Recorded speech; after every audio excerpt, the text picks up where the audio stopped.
Meus amigos, esse novo teaser da quinta temporada de Stranger Things, ele foi tão absurdo que tem alguns detalhes, referências e easter eggs que eu não trouxe nos vídeos anteriores, mas que eu tô tendo que fazer um vídeo só pra isso. Então, de homenagens a Steven Spielberg até o uso do rock clássico, né, com uma arma emocional, passando por estratégias com rádio, tem referências a fendas que são suspeitas e até uma possível nova criatura ainda mais sinistra que o próprio Vecna. Mas será que a ameaça final realmente vem do mundo invertido? Será que o Vecna é o grande boss? É o grande vilão no final dessa história? Será que tem alguém, tem alguma outra dimensão, algum outro vilão acima do Vecna? Esse teaser deu a entender, tem alguns detalhes, algumas referências que a gente vai comentar tudo isso no vídeo de hoje. Simbora!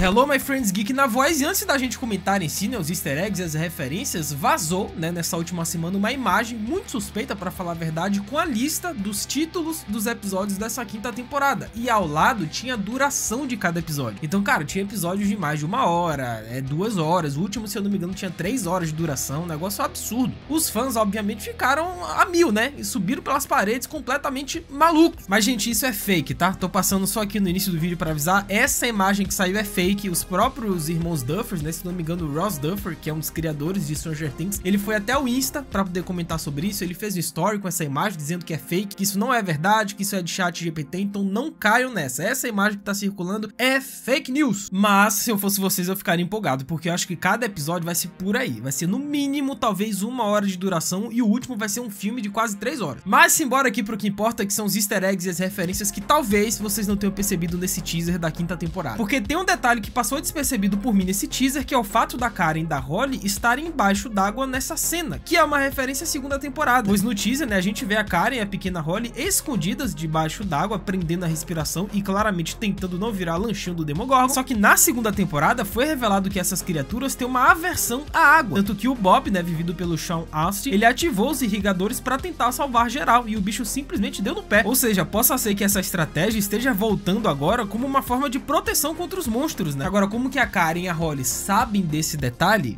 a gente não tem noção ainda, mas quando iniciar a quinta temporada, obviamente o roteiro vai desenrolar isso e vai explicar o fato de elas estarem escondidas embaixo d'água. Outro detalhe também é que essa cena enigmática, né, do Lucas protegendo a Max é uma grande referência a um dos meus filmes favoritos que eu não tinha percebido, que é Jurassic Park. Porque embora Jurassic Park, né, seja uma produção dos anos 90 e Stranger Things, né, se baseia nos anos 80, mas não deixa de ser uma grande referência, né? E nesse caso é a referência à famosa cena dos raptores na cozinha, né? Só que agora temos os Demodogs no lugar dos dinossauros. E esse tipo de referência para o público é exatamente o que os fãs já esperam, né? Aquela dose certeira de nostalgia que é a marca registrada da série. E ainda de quebra serve como uma grande referência para o Steven Spielberg, que a gente sabe que o Spielberg é uma das grandes lendas e serve de inspiração também para a criação de Stranger Things. Os criadores de ST, né, que são os irmãos Duffers, eles são fãs declarados de Spielberg. Outro grande detalhe é a música que eles escolheram nesse teaser, né? Porque desde o comecinho da série, Stranger Things sempre teve uma relação íntima com o rock, e a gente não só tá falando de estética e figurino, né? A música sempre foi parte fundamental da alma da série, ajudando a definir o clima, destacar momentos marcantes e, claro, alimentar a nostalgia dos anos 80. E a quinta temporada promete seguir exatamente esse caminho, porque nesse teaser a gente teve outra referência a um clássico do rock. Pois no trailer, né, a trilha que embala as imagens tensas e sombrias é ninguém menos do que Child in Time, da clássica banda britânica Deep Purple, que pra quem não conhece, eles são ícones do hard rock, né, com uma pitada de rock progressivo, e essa faixa em especial faz parte do álbum In Rock, né, lançado nos anos 70, que é um verdadeiro soco emocional em forma de música. Só que essa escolha dessa música pra esse teaser não é o acaso, e esse é o ponto. A gente sabe que sempre que Stranger Things faz uma referência a alguma coisa dos anos 80, algum filme, alguma série, algum autor, alguma música, nunca é só a coisa em si, nunca é jogado, sempre tem um significado por trás. E a música traz uma carga emocional e histórica pesada, né, nascida no contexto marcado pelo medo da Guerra Fria e principalmente da ameaça de uma guerra nuclear pairando sobre o mundo. E o grito agudo é quase desesperado do vocalista Ian Gillan, né, que ecoa aquele pavor invisível, aquela sensação de que o fim pode estar bem ali na esquina. E isso acontece nesse teaser. A faixa serve como uma metáfora para o clima de tensão crescente na série, né, refletindo os medos, os riscos e o peso do que está para acontecer. E Stranger Things vai só aumentando a escala, né? Na primeira temporada já era algo muito grande, na segunda ficou maior ainda, na terceira já foi aquele negócio absurdo com a cena do Billy, na quarta temporada, com Vecna nem se fala, e agora na quinta, com o Vecna ainda mais poderoso, a escala, a tensão, a correria que vai acontecer entre os personagens vai ser ainda maior, e a música representa isso. A escolha de Child in Time não é só um presente para os fãs do rock clássico, é também uma forma inteligente de usar a música para ampliar o impacto emocional da narrativa. E como sempre, Stranger Things mostra que sabe exatamente como tocar a trilha no momento certo. Voltando agora para o início do teaser, né, com a cena inicial do Steve, a gente tem alguns detalhes, né, nesses 2 segundos ou 3 do Steve iniciais que eu não percebi, mas que vale a pena trazer aqui nesse vídeo. Pois vimos, né, o Steve Harrington girando a antena parabólica em cima da clássica van da WSQK, que é uma estação de rádio local. E à primeira vista pode parecer só mais um momento cotidiano do grupo tentando se comunicar ou captar algum sinal perdido. Mas a gente sabe que em Stranger Things, que eu falei anteriormente, nada é o acaso. Eles estão bolando um plano absurdo e eu só fui perceber isso agora, velho. Se lembrarmos dos acontecimentos anteriores, o som, especialmente quando amplificado ou usado de forma criativa, é uma fraqueza conhecida do Vecna. Basta lembrar como a música foi essencial para salvar a Max no auge da tensão, né? Então faz todo sentido imaginar que o Steve e o resto do grupo estejam tentando uma nova tática, que é usar frequências de rádio como uma espécie de arma sonora contra a criatura, velho. Porque a contagem que é feita nesse teaser, né, que aparece lá no carro, é justamente em decibéis, ou seja, são ondas sonoras. É uma jogada inteligente, né? Ainda mais considerando que o Vecna age de forma quase sensorial, atacando a mente e as emoções das pessoas. Mexer com ondas sonoras pode muito bem ser a chave para desestabilizá-lo. E tem mais, em outro momento do teaser, a gente vê que aquelas partículas do Mind Flyer, do Devorador de Mentes, ele meio que começa a corroer e possuir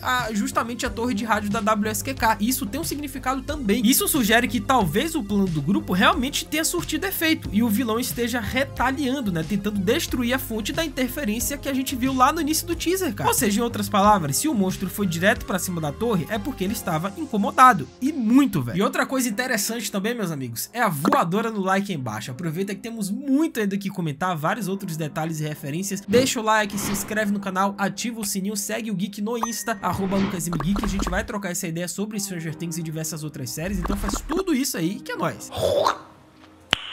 Nice. Ou seja, essa sequência, aparentemente simples, né, pode estar revelando uma peça essencial da batalha final, porque a rádio, que antes servia apenas como meio de comunicação, agora pode se tornar uma arma poderosa nas mãos dos nossos personagens. E o Steve, mais uma vez, pode acabar tendo um papel bem maior do que só o cara do cabelo legal e o amigão da galera. Eu já comentei no vídeo anterior de que eu acho, tá, é bem provável que o Steve Harrington, ele se sacrifique nessa última temporada. Tem entre o Steve ou o Jonathan. Um desses dois adolescentes vai se sacrificar na quinta temporada de Stranger Things. Podem capturar esse momento e me cobrar quando sair a temporada, porque eu tenho certeza disso. E não é vazamento não, tá? Isso daqui é um achismo meu que eu tenho certeza. Ou então essa cena pode ser também uma referência à primeira temporada, porque essa cena lembra muito quando a galera usou rádios amadores pra falar com o Will na primeira temporada. Pelo teaser, dá pra imaginar que agora eles podem usar essas ondas de rádio como armas ou até pra turbinar os poderes da Eleven. Agora, esse detalhe que apareceu bem no início do teaser também, né, lá na base dos militares, que é aquele portal que surgiu, que não tinha até então, que simplesmente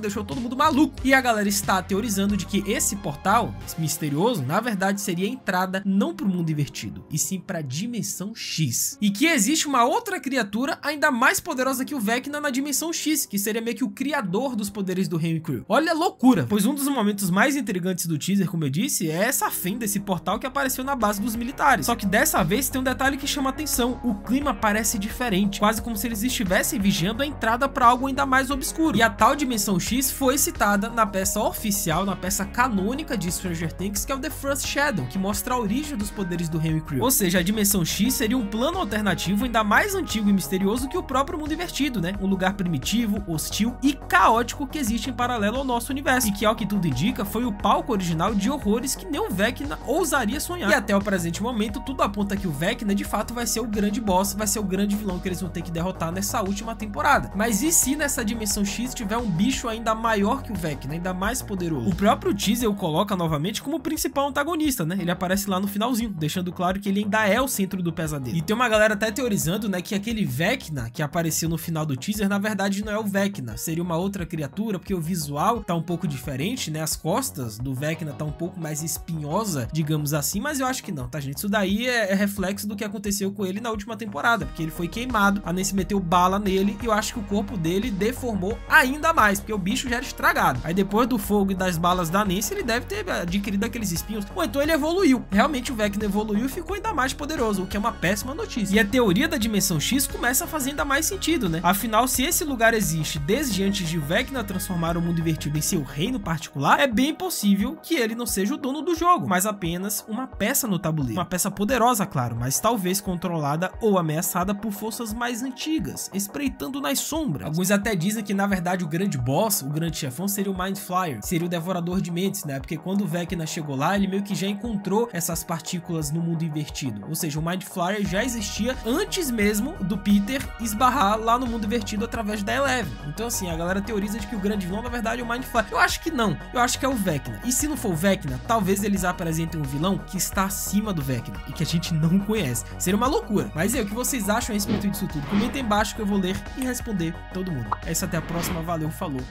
e fui!